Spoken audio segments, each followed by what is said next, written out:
That's so DJ said I was completely different. I always kept everything inside. Hmm. Yeah. And you can have both of those reactions because when you think about the brain, I always do this hand brain model. And it's I think it's Dan Siegel, and I teach this to my students too.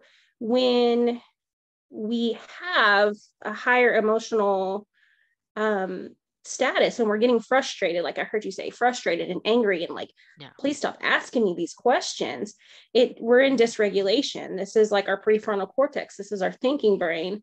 And so when we have this emotional reaction, we're in the amygdala in the brainstem part of our brain, and it's a fight or flight. I mean, it's just a natural human response. It's a natural brain response.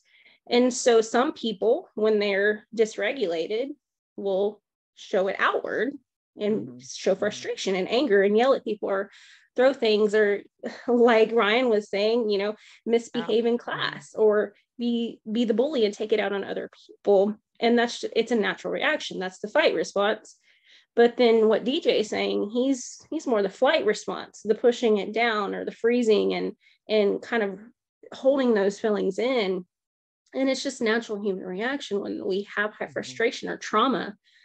And then it affects our learning too, especially in schools, because we can't, when we're here, I wiggle my fingers because of the, when you think about like the neurotransmitters and just the Yeah. misfires, and we're completely in our emotional brain, then we can't think correctly. We're not ready to learn.